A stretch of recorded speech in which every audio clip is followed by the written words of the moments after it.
You're ready for a comeback. And with Purdue Global, you can do more than take classes. You can take charge of your story, of your career, of your life. Earn a degree you can be proud of and get an education employers respect. It's time, your time, not just to go back to school, but to come back and move forward with Purdue Global, Purdue's online university for working adults. Start your comeback at purdueglobal.edu. No matter what you're a fan of, Texas has the trip for you. There's the trip to Texas and the trip. Or maybe you're the kind of fan who'd prefer a trip to Texas or a trip. Either way, go to traveltexas.com/getyourown for the only trip to Texas that matters. Yours. Hey, it's Chris Mitchell. After 10 years with no dog, we got Walter. I bring him to work with me a couple days a week, but on the days when he's not here, he goes to Ridgeside Canine for puppy daycare. Walter absolutely loves it there, and I know he's in great hands. Clean, spacious, happy. We even see pictures on Facebook of what he's up to. I love that you can have him train your dog while your dog's with him. I can't recommend them enough. Ridgeside Canine Training Facility and Aquatic Center on Gateway Drive in Winchester. That's RidgesideCanineWinchester.com. Hi,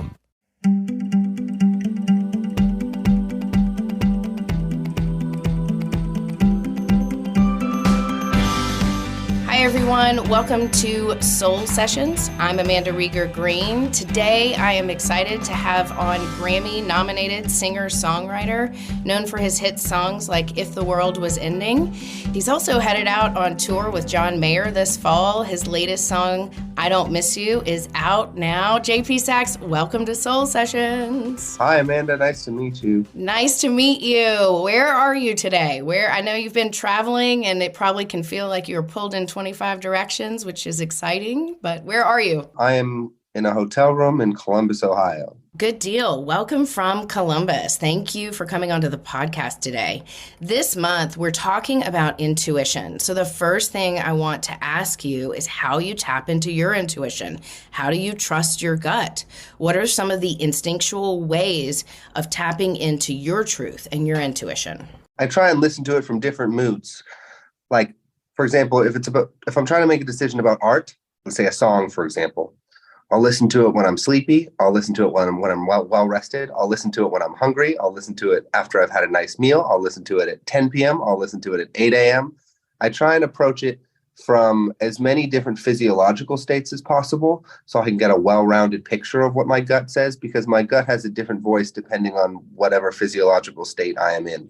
Sometimes it's easy for me to mistake my intuition for my insecurity or for my fear or for my hangriness. So I try and give it as many opportunities to say what it needs to say in as many tones of voice as possible before I do too much interpretation. When do you get that spark of knowing? Like, what's an example of something that's come together like that where you just feel like you know? The decisions I feel the most confident about, there's like a feeling of them already having been made.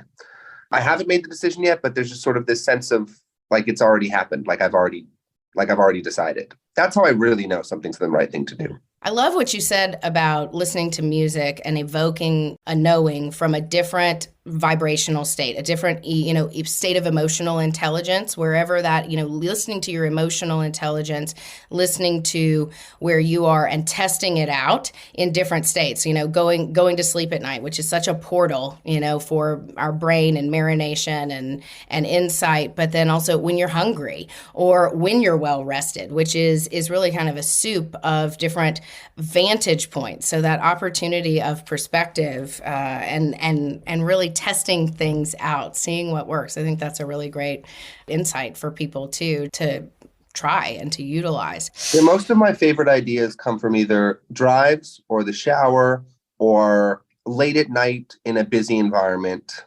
where I take an external stimulation and then use it for myself, which manifests, I would say, mainly in me sitting in the corners of clubs journaling while everyone gets drunk and dances. I love that. Most of my best ideas, either like 2 a.m. in my own head at a club, in the car, or in the shower. The car in the shower, I'm sure that resonates with a lot of people. It certainly does with me. But being able to be in a crowd, in a loud crowd, and feel the energy, but also to hone in on channeling your creative energies through that collective. So I imagine too, when you're on stage, when you're singing, when you're performing, you also create that synergy. And it creates, I know that happens with a lot of artists, but certainly there's probably that similar energy there. I think it's funny about you being in a club and being in a loud place, at 2 a.m. And when was the first time you remember doing that? There's a couple of songs on my first album that originated in the first night I ever did MDMA with my friends in Toronto. And we went to a club in a part of Toronto called Kensington Market. And I'd never done this before. And everyone told me that I was just going to dance and feel free and want to hug everyone. And what ended up happening was I sat in this little booth by myself for like 90 minutes and just wrote in my journal. And my friends kept coming over to check if I was okay. And I was like, yeah, I'm perfectly fine. I just have so many thoughts. And then they left me alone. And there's like 3 songs on my first album that came from that like brain dump that I did that night in that club. It's interesting too energy is everywhere, and energy is in environments, and you're obviously sensitive to that, but to be able to draw from that yet stay in your own space is a talent. It's certainly a gift to be able to channel when you also have loud movement and people and all of the different scattered energy around you. I can imagine that probably a lot comes through. I find that very fascinating. But I also resonate with it because sometimes when I go and work, I just will leave and go to a coffee shop. If I'm not on the phone, if I'm writing emails, creatively doing stuff, writing, I can just hone in with a lot of noise around me and I get work done fast. I get work done fast in airports. It's just, sometimes in that environment. So I resonate with what you're saying, and it's almost like I healthfully feed off of the collective energy and harness my own voice even more clearly. So I think that makes a lot of sense.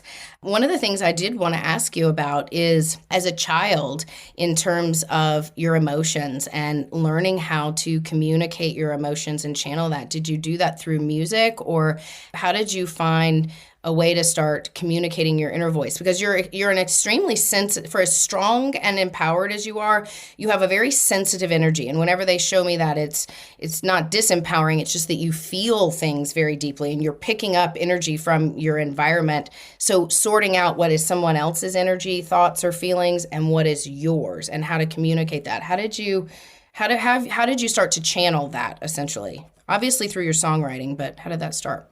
You're right. I am very sensitive. Okay, 2 thoughts on this. One's connected to the last thing we were talking about, and one's connected to this thing you're asking me. Something I've been thinking about recently is the very unique type of peace I feel when I'm deeply out of place. I almost crave feeling deeply out of place because there's something really freeing about not knowing how to exist in a situation, because then there's no right or wrong way, because you just don't know. So then you just kind of get to feel whatever you're feeling. I think it's part of the reason why I love traveling. It's part of the reason why I love being in new environments that seem different. There's just something very peaceful to me about not knowing how to exist in a scenario and then seeing what happens in my mind. And then regarding how I express myself emotionally and coming to terms with being a sensitive individual as a young person, I think I had the blessing of not being popular. I had the blessing of not having any positive reinforcement for the wrong things. I think if I had been cooler as a young person, maybe I would have attributed a sense of confidence and a sense of belonging to something that would have been ultimately less beneficial to my life. But because I didn't have that reinforcement, I just sort of had to look outside of my immediate society and environment on what it meant to be myself and where that could be okay. It took a little bit longer, and it made being 13 really shitty. But when I was like 14, 15, 16, 17, I started recognizing, what having a relationship with myself meant. And I found that mostly at instruments. It's why I first fell in love with the piano, especially an upright piano. It's a very personal experience. A grand piano is a bit different because when you play a grand piano, the sound's projected outwards. You can kind of imagine that. You can see the top of the piano, it's projected outwards. But when you play an upright piano, it's projected right back at you. It's like inherently communicative with oneself. It's one of the only instruments that you play and then the sound goes at you, not outwards at anyone else. So for that reason, I find upright pianos really meditative, and playing upright pianos for hours and hours and hours by myself as a teenager was my solace in an otherwise not very pleasant home environment. So I would just kind of hide in the piano. And I'm an only child, and that was the first place I recognized what it felt like to be myself with myself, and it felt positive. Yeah, I love that. And I love the explanation of the piano and a grand piano versus an upright piano. And I had no idea about that, which completely makes sense. But I love the way that you found a sense of solace or peace or oneness, essentially, through that vibrational aspect of music. And I know when you play music, it can be meditative. It drops our brain into different frequencies, and then being in that state of receptivity is pretty incredible. But I also love what you shared about being out of place and finding your place through that, almost more authenticity through the crunchy times or the pain, which so many of us, certainly me, can identify with, not feeling a part of, and almost having to dig deeper to find who we are, why we are, or a greater connection. Sometimes that stuff busts us open, with more traction than when we do get, positive reinforcement in areas that really we may be doing as people pleasing. I'm a Libra, so we understand the people pleasing aspect of the zodiac, which is really a selfish thing, right? It's not really about you. It's I want you to like me. I want you to love me. And so not having those things. And thank you for sharing about being sensitive. Are there any questions you have or anything that you want to know, insights around?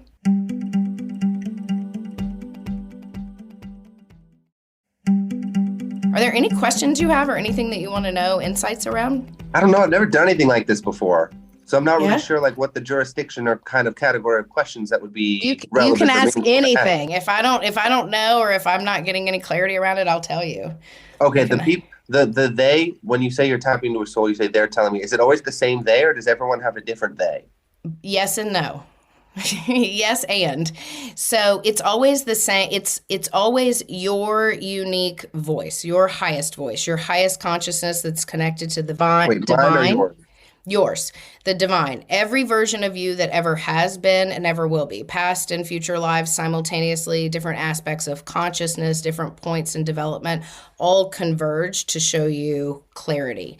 So yes, it is uniquely your energy, yet it's connected to source energy, which, depending on what your beliefs are, we're all connected to. So it's a little bit of both, but mostly your own voice, your highest voice coming through, which is very multidimensional. And it comes in colors and code and music and songs and memories and energies and literal aspects of you. Do you get to decide when you do and don't hear? Better today. I've had this gift since I was young, but of course I did not know how to channel it or interpret it.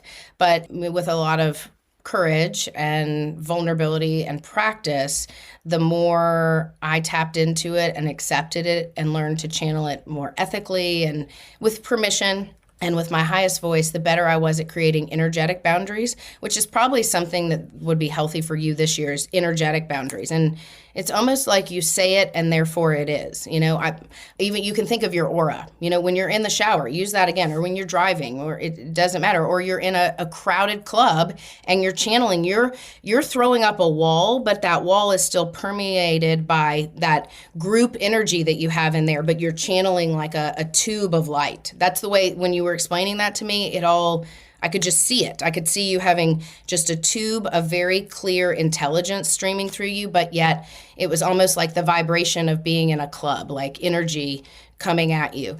So you had a healthy boundary there. Like you were tapping into the collective, but you were also harnessing your highest voice.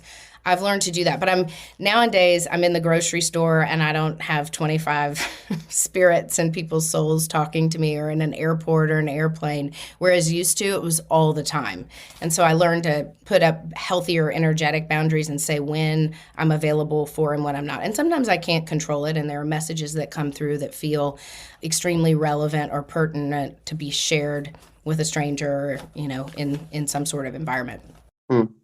And how do you navigate that with the people closest to you? Or is anyone close to you have a similar gift? I have a lot of people around me who have highly developed intuition, but it's not similar to my gift in that they don't do this for a living, and it isn't something, it isn't something that is part of their soul's passion or their primary voice. But navigating it, that's a great question. Navigating it with people around me, it's sometimes more difficult because of boundaries or lack thereof on my part sometimes and their part. Because, they will call me up, hey, what do you think about this? What do you need from this? And I am always wanting to support, always wanting to be of service and help. And then it comes to a point where, I can get resentful about that, or my gift can feel exhaustive rather than uplifting. So being able to say, hey, I'm not available for that. Or, if you want some time, let's book some time together or set aside a time. But people, like, as I've developed the dynamics, I've become better at communicating what I can and can't do and my own boundaries. But certainly people are always questioning and wanting to know things. How does it impact intimacy with the people you're close to when the boundaries of what someone can and can't share with you are a little bit different than with someone who doesn't have that connectivity that you have? Like, because to me, like, so much of the intimacy with people is what they choose to share. And if you're able to understand what someone is experiencing and going through before they've decided to share it with you, how does that impact the way you grow an intimate relationship with a family member or a romantic partner or a child? Or it can be very complex at times, and that's something that has been a challenge to navigate. Fortunately, like with my husband, for example, I don't read him. I can't read him well. He's one of the only people that I just really can't read, and I'm so grateful for that most of the time, because we're pretty direct communicators with each other, and it's helped our verbal communication skills as friends, as partners, be better as a result of that, and more clear and more direct. He's very blunt. He's very direct. You are too. You're extremely blunt and direct. I mean, you've been given, I told you, communication is one of your greatest gifts. So listening to your inside voice and modeling it back. But your direct bluntness is a gift that you have that sometimes can, be a boundary for some people, which can be a healthy thing. But back to your question. So that's one thing I appreciate about my husband. But also there's ethics for me in terms of what I do. I don't just tap into somebody's energy because I'm curious to know what they're thinking or what's going on with him. I am actually not nosy, and I'm not a gossip. So that is, I am a lot of things, JP. I can be a people pleaser, an overachieving perfectionist, self-will run riot, all of those things. I can label that. But I've never really been gossipy, and I have a lot of integrity around confidentiality. And that for me is one of those things that's a non-negotiable. Those are values that I know that I hold. So I have enough going on between these two ears in my own chatter in my head to listen to what you have going on. However, that being said, years ago, I can remember being in a vehicle with family members, and I don't know if I was just particularly susceptible. My antenna was up, and I could hear the person in the back seat talking shit about me. And I already told you I'm a Libra. I sometimes wear my heart on my sleeve. I want you to love me. I want you to like me. I've been so nice to you. Why are you talking shit about me in your head in the back seat? Like that was what was going on in this whole thing. And I am starting to get angry and upset, and no words are being exchanged. You could just feel the energy in the car. And, I proceed to, we stopped somewhere, and we were on a family vacation. I stomp out of the car. I'm almost in tears. And it was one of those lessons where I had to recognize that aspects of my gift, if I don't have healthy boundaries, if I don't intentionally set energetic boundaries, I don't want to know that stuff.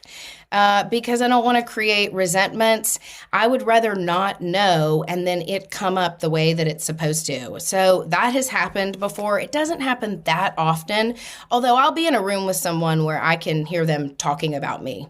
And then what I do to heal that or to work on it within me, because if I only have control over, my attitudes and actions, where I work on the healing side of things is, if I find someone judging me, then I will immediately go to my side of the street. I mean, I'll be butthurt for a minute, right? I got to be human and have that reaction. And then instead of me taking their inventory, I'll jump back to me and I'll say, okay, Amanda, who are you judging right now? Who are you criticizing? Whose inventory are you taking? Where can you clean up your side of the street? And then also, if I'm feeling an awkward or a judgmental or some kind of challenging energy from someone directed at me or even not, a lot of times and this is easier said than done, but I will literally send them back, like tell them they are not welcome in my energy field. Mentally, I'll do this. You're not welcome, hey, you're infringing in my energy field. I'm sending you back to work through whatever it is that you're working through. It's not my responsibility. I love that thing you said about what you were saying internally. And I also think it'd be really funny to actually say it to somebody. For sure. I'm trying to remember the exact words. Like do you remember the exact words that you said to yourself? Yes, I am removing you from my energy field. I'm sending you back from where you came to work on that. And listen, this is the analogy I give, so you're going to appreciate this. Remember Glinda, the good witch in The Wizard of Oz? Remember how she came in the bubble to see all the munchkins and everything? So I will often say to people, in your mind's eye, and I do this, I practice it myself, I will say, put someone who is, you can just, you're on the same telepathic wavelength, or you can feel their funky energy or whatever it is. Put them in that bubble, like the beautiful iridescent bubble, like you blew when you were a child, and put them in that bubble. And then you can't shove the bubble away because it'll burst. So you have to like tap them back. So instead of shoving them back, because that's the way for me, I want to react. I want to push at it. It's like, I got to tap that. I got to gently send that back out into the field. That's the way, because I'm very visual that way, that I have to think about it and then I send it out, and our visions are very powerful in that sense. Fascinating. Yeah. I love that. Well, it's great to be connected. I will tell you this, 2023 may feel like there's going to be great doors opening, good connections. It may feel like a lot of work. So the moments where it's like, oh, okay, I got to get this done today. This is what's on my plate. Okay, I'm here, I'm there. Just schedules and answering to people and all the things that you may be juggling. When you feel that way, use kind of the reset that we were just talking about. Just take a moment and just say, things are fluid today. But 2024, I tell you what, it is a massive year of growth and recognition.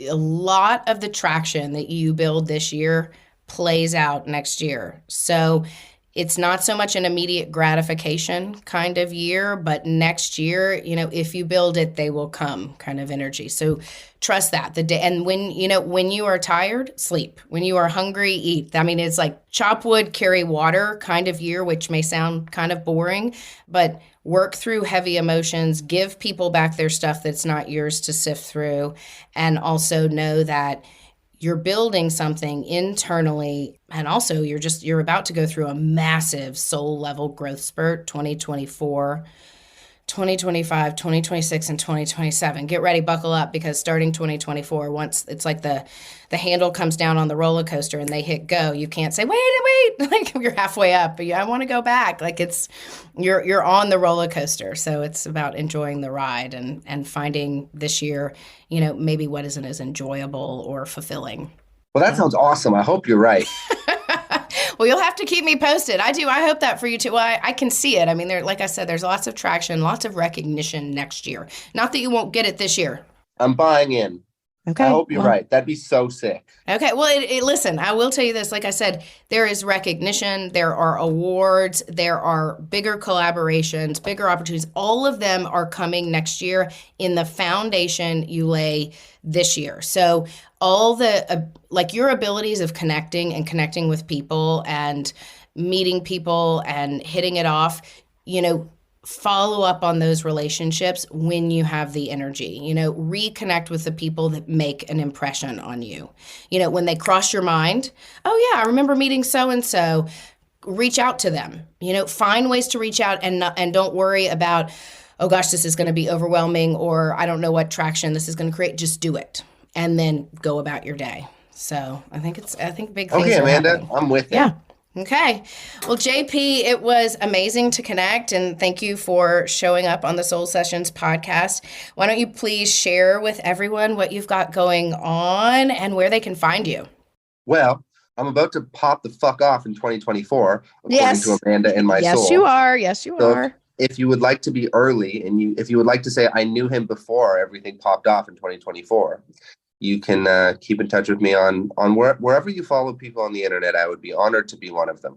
I'll tell you about my feelings, and I'll tell you about how I feel about said feelings. And then we can talk about ours together. That's usually how it goes on the internet.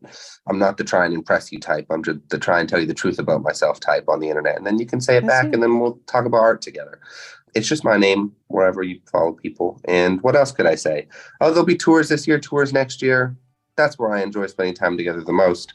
Amanda, you should come to a show too if we're coming to a city. Listen, I hear that you're going to be I'm in Austin, Texas, and I hear you and John Mayer are in Austin, Texas, and I think I am flying. I think it's on November 1st, and I'm supposed to fly out. But if that changes, I will be there, and if not, I will catch you somewhere else. I'd love to see you live in concert. Yeah, if not, headline tour next year. Yes, absolutely. Well, JP, thanks for taking time out. I hope you have an amazing week. The energy is pretty good. So ride the wave. Yeah, absolutely. And be safe in your travels. Appreciate you coming on. Thanks for sharing your time and your gift. You bet. All right. Take care, JP.